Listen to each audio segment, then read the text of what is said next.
Uhawe ikaze mu kiganiro inyigisho za Bibiliya.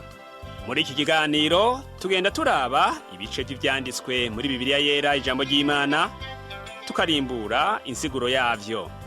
Ni ikiganiro gitanga inyigisho z'ivyanditswe vyera mu kiringo c'imyaka 5. Inyuma y'icigwa turaguha inomero woturonderako igihe wogira ico ugomba guterera canke kubaza. Kaze twumvirize kandi twigishwe.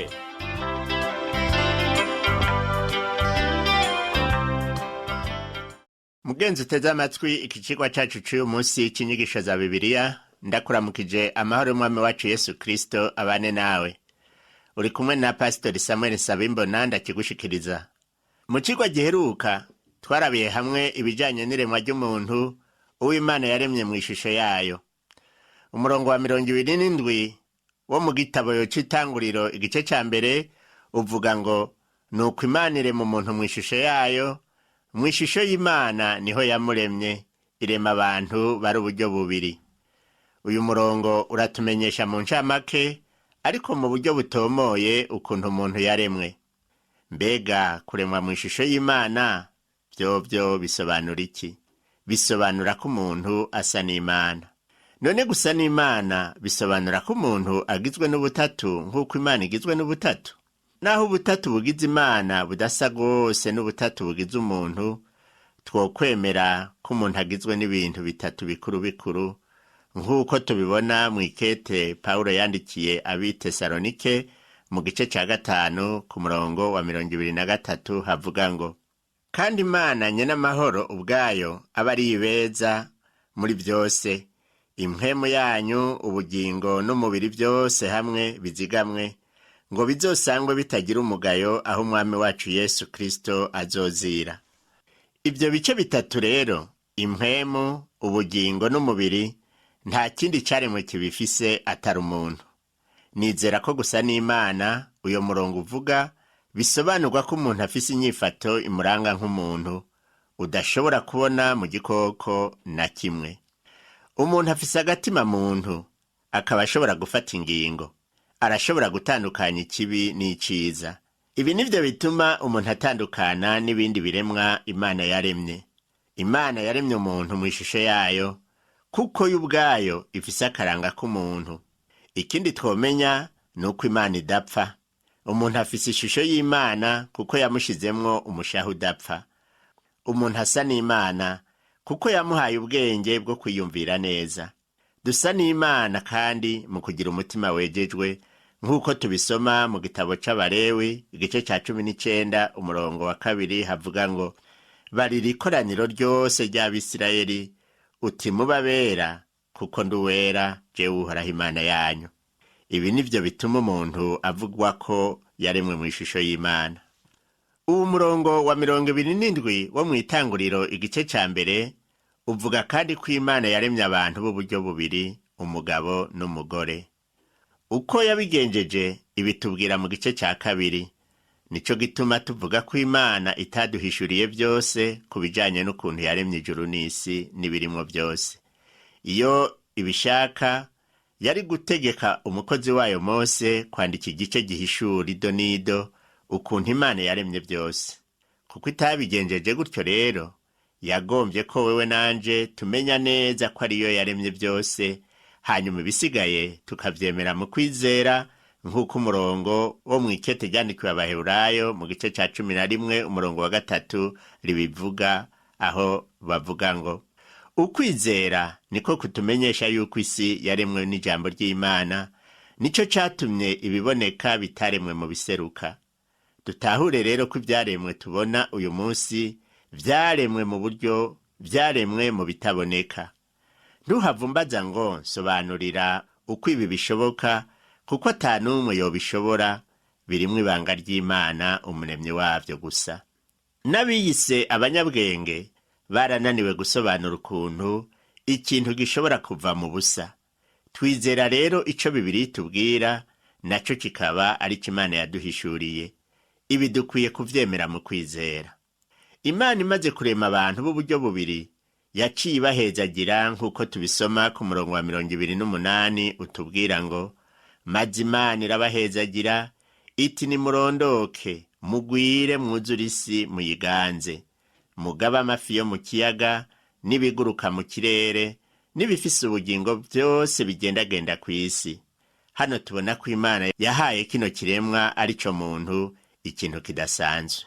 Ubwa mbere ibwira umuntu ngo nimurondoke mugwire mwuzure isi.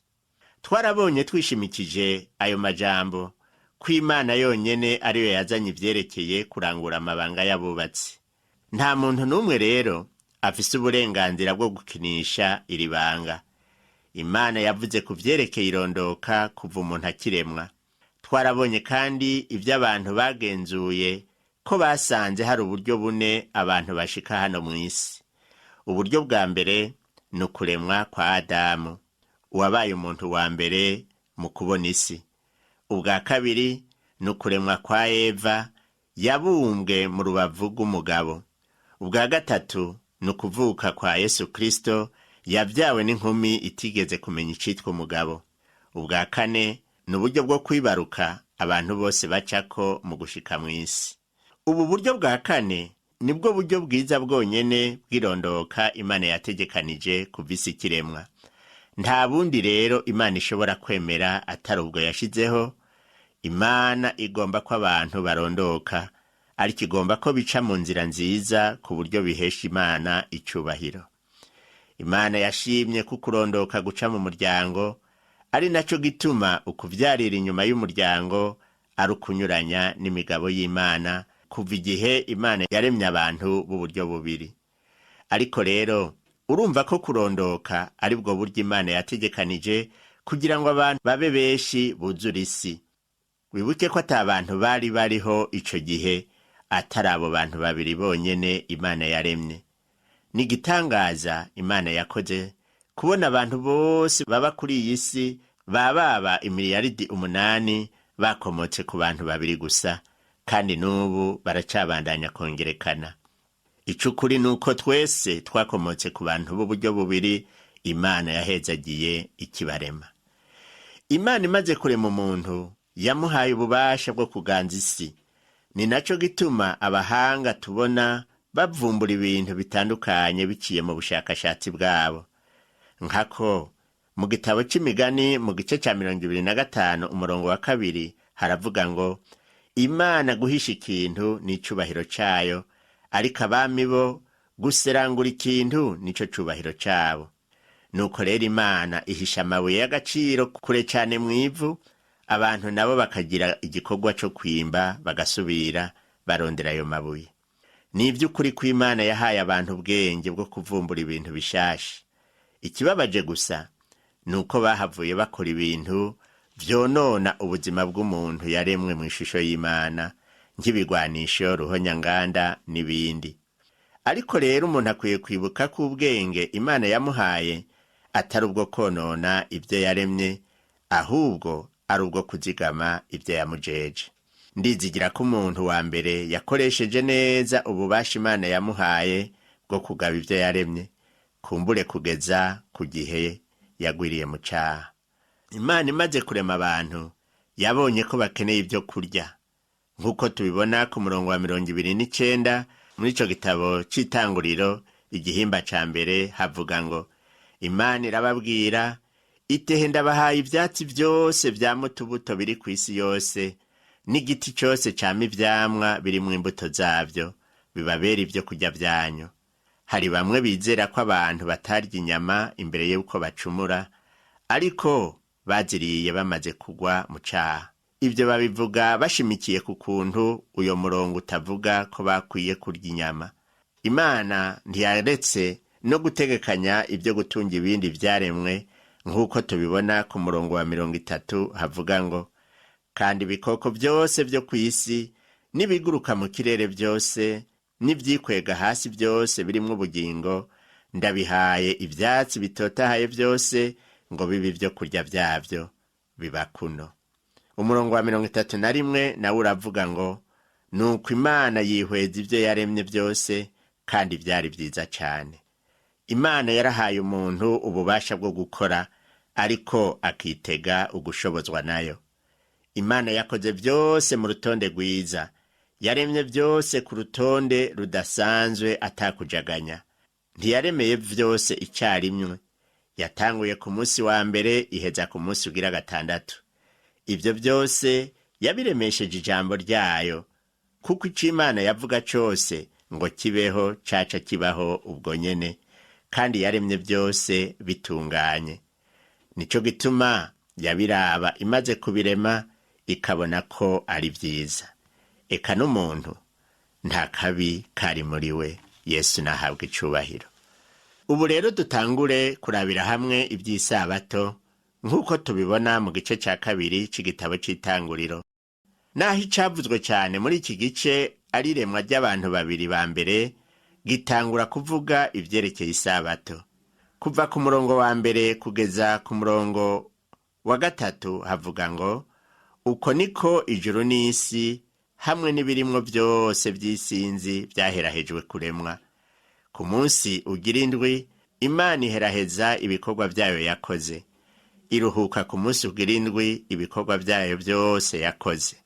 Nuko Imana ihezagira uwo munsi w'indwi iraweza, kuko ari wo Imana yaruhukiyeko igikorwa cayo cose c'ukurema yari imaze gukora. None wibaza ko akamaro k'isabato arakahe? Mbega wibaza ko kuvuga ko Imana yahejeje kurema ikaruhuka bisobanura iki? Wibaza ko bisobanura ko Imana yaruhutse igaca yicara ikaruhuka ku munsi ugira indwi kuko yarushe imaze gukora amasaha menshi? Oya na gatoya, ntawe ukwiye kuvyiyumvira uko. Imana yaruhutse ihejeje kurema.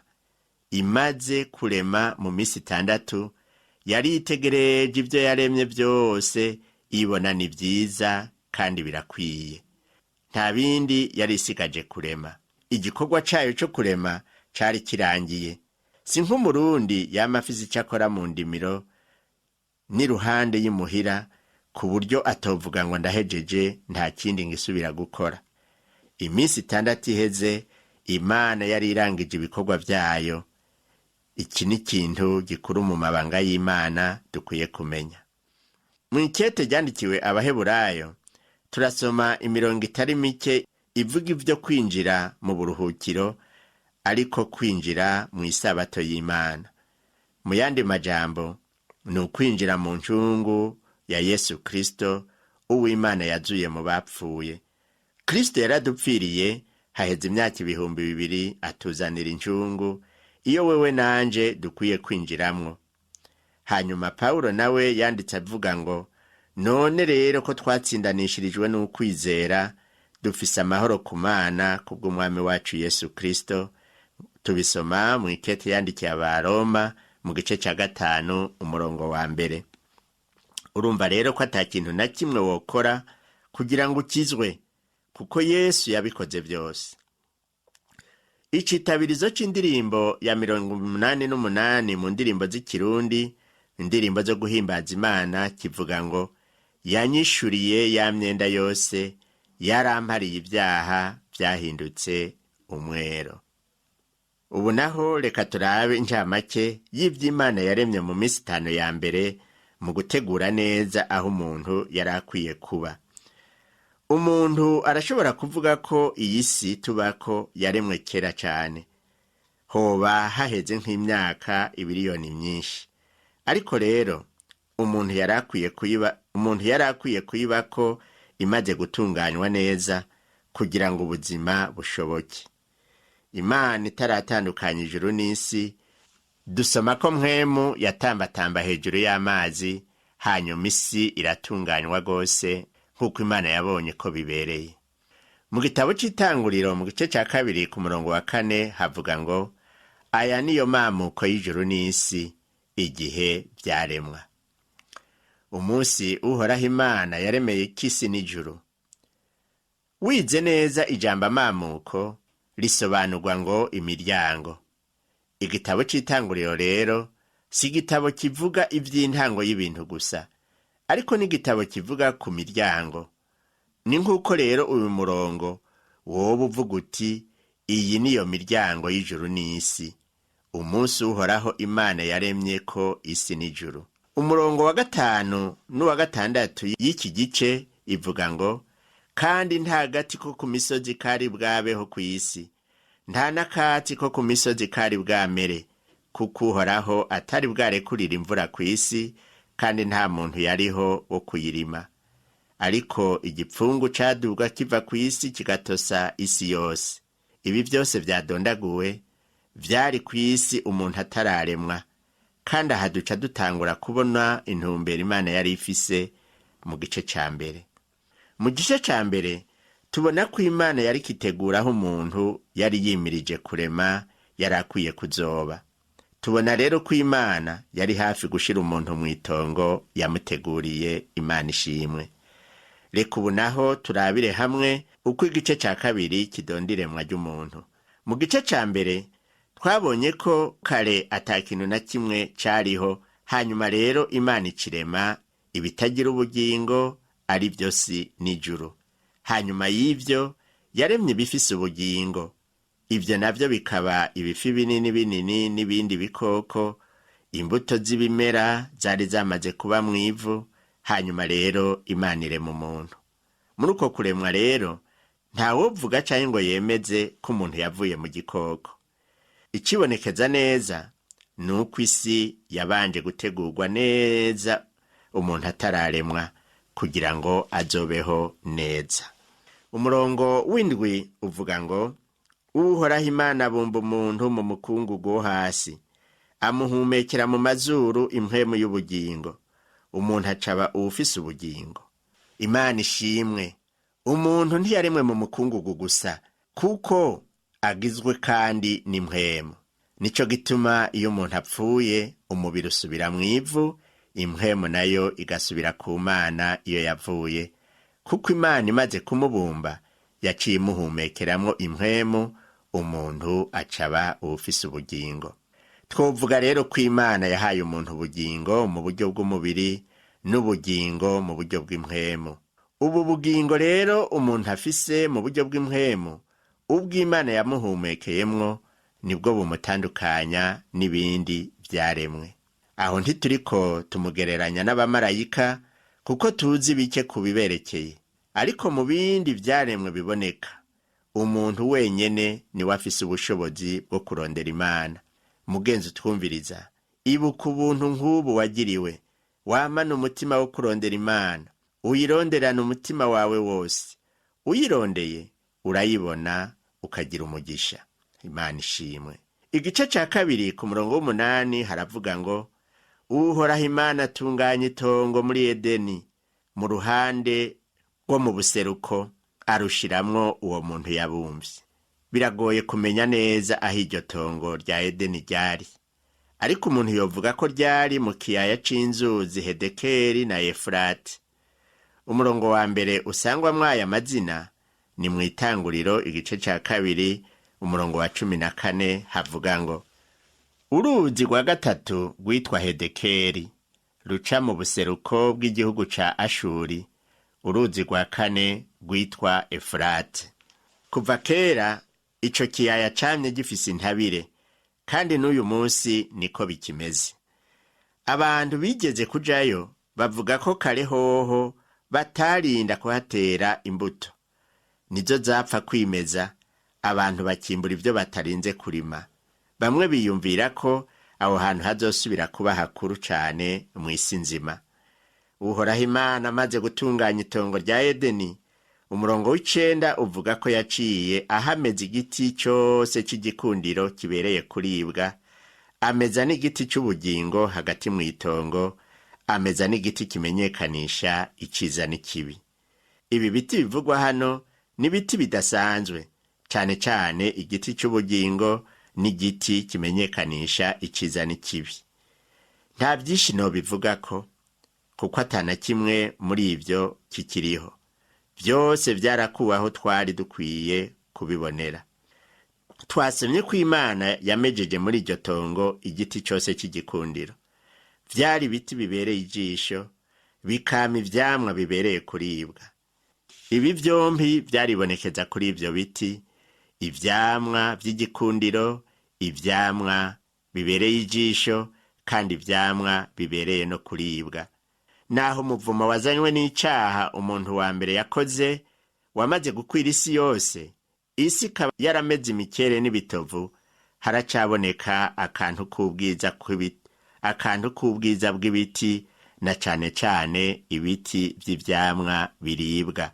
Iyumvire nawe kubona igiti c'ipapayi, umwembe, ivoka, umucungwe, mandarine, n'ivyo bindi vyamwa ubona hafi yawe, nk'igitoke c'igisukari, ic'akamaramasenge n'ibindi.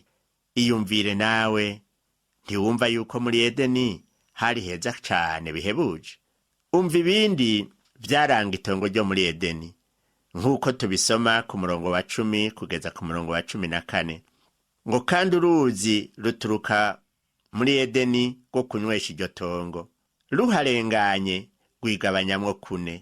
Urwa mbere rwitwa Pishoni, nigo rukikuje igihugu cose cihavira, kirimwo inzahabu, kandi inzahabu yo muri ico gihugu ni nziza cane. Aho niho haba ivyitwa budora n'utubuyenge twitwa shohamu.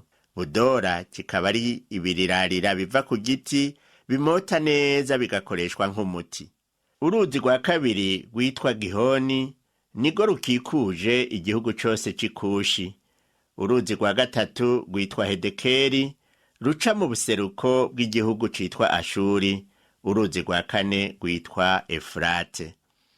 Urumva rero ko urwo ruzi, naho tutazi izina ryago, rwari isoko y'umugisha wasesekara mu itongo rya Edeni, ndetse uwo mugisha ugashika no mu yindi mihingo y'isi uciye muri izo zindi nzuzi 4. Mugenzi twumviriza, ibi ntaco bikwibutsa ku ijambo Yesu yavuze mu butumwa bwiza uko bwanditswe na Yohana mu gice ca 6 ku murongo wa 38, ahavuga ngo, uwunyizera inzuzi z'amazi y'ubugingo zizotemba ziva mu nda yiwe, nk'uko ivyanditswe bivuga. Eheraba amabanga Imana yajeje uwo muntu wa mbere ku murongo wa 15, havuga ngo, Uhoraho aramujana amushira muri iryo tongo ryo muri Edeni ngo aririme arizigame. Aho uca wumva ko kurima canke gukora bitazanywe n'icaha. Imana yashize ubutware bwose mu minwe y'uwo muntu. Mugenzi twumviriza, twagomba kwibukanya ko Imana itagombye ko umuntu yiganza. Yamuhaye ubwirizwa atarakwiye kurenga. Umurongo wa 16 n'uwa 17 mu gitabo c'Itanguriro igice ca 2 uvuga ngo, Uhoraho Imana barira uwo muntu ati, igiti cose co muri iryo tongo ukirye kuko ugomba, ariko igiti kimenyekanisha iciza n'ikibi ntuzukiryeko, kuko umunsi wakiriyeko uzopfa nta kabuza. Imana ntiyigeze igomba ko umuntu apfa, ariko aha imushize mu gihe cyo kugezwa. Erega umuntu yaremanywe umutima wo guhitamwo hagati y'iciza n'ikibi, kandi iyo umuntu ahawe uburenganzira kanaka, bijana n'ivyo akwiye kwitondera. Ibi ni ivy'ukuri kandi birumvikana. Uyu muntu yashizwemwo umutima wo kumenya guhitamwo neza. Imana yari ikwiye kumugeza kugira ngo imenye ko azoyumvira canke ko atazoyumvira. Hari bamwe bivugira ngo kirya camwa c'igiti kimenyekanisha iciza n'ikibi cari uburozi, ariko jewe siko ndabibona. Nibaza ko cari camwa ciza ca mbere kitigeze kubaho, kuko carifuzwa. Ikidaharirwa ko coco nuko Uhoraho Imana yabwiye Adamu avyeruye ati, umunsi wariye ku giti kimenyekanisha iciza n'ikibi uzopfa nta kabuza. Wibuke ko umuntu agizwe n'ibice bitatu: umubiri, impwemu n'ubugingo. Ibi bice byose bikaba byari bikwiye guca bipfa. Haheze iminsi tutazi uko ingana, Adamu aba mu itongo rya Edeni. Uhoraho Imana yabonye ko bidakwiye ko haba wenyene. Umurongo wa 18 uvuga ngo, Uhoraho Imana aravuga ati, si vyiza ko umuntu yibana wenyene, hinge ndamuronderere umufasha bakwiranye. Hari gituma Imana yarakunze ko Adamu amara iminsi ari wenyene. Yagomba ko abona ko hari icabuze.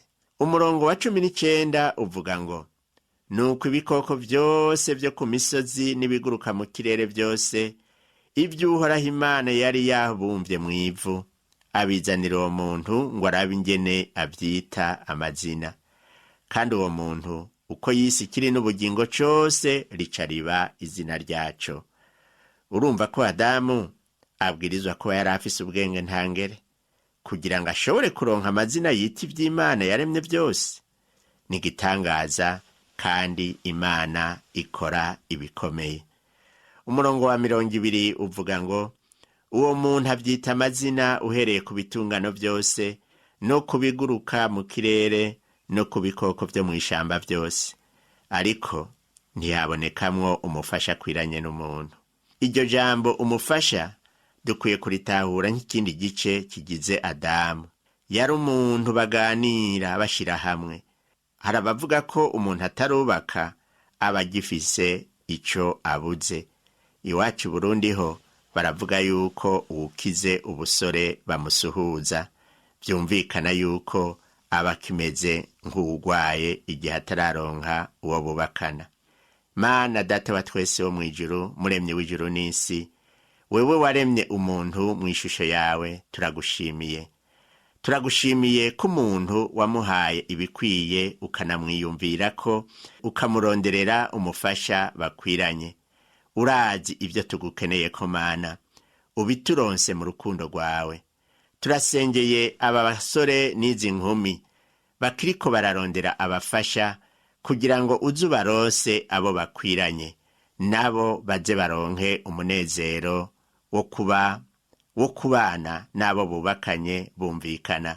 Turasengeye ingo kugira ngo nazo nyene uzishiremwo umwumvikano hagati y'abubakanye, kandi na cane cane agakiza kawe kabe mu mitima y'abakwizera. Dusenze mu izina rya Yesu Kristo, umwami n'umukiza wacu. Amen. Icigwa cacu cyo kuri uno munsi kigarukiye ngaha, naho ubutaha.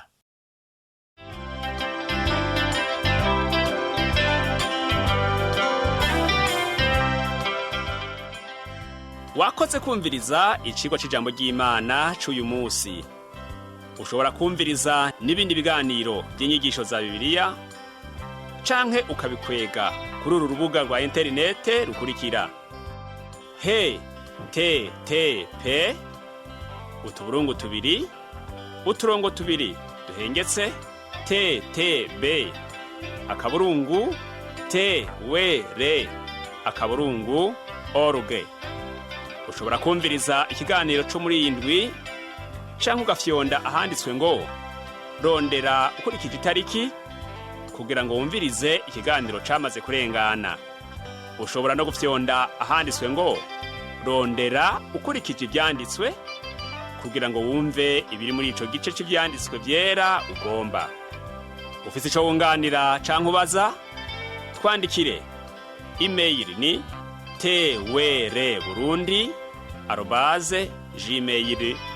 twr@gmail.com. Ushobora kandi kudusanga kuri Facebook yitwa TWR Burundi. Ushobora no kutwakura kuri telefone yo mu biro. Inomero ni 22 24 26 57 mu masaha y'akazi. Canke kuri telefone ngendanwa, inomero ni 69 67 12 77 79 74 19 93. Udusanga kandi kuri WhatsApp, nimero ni 79 38 71 99. Yesu aguhezagire.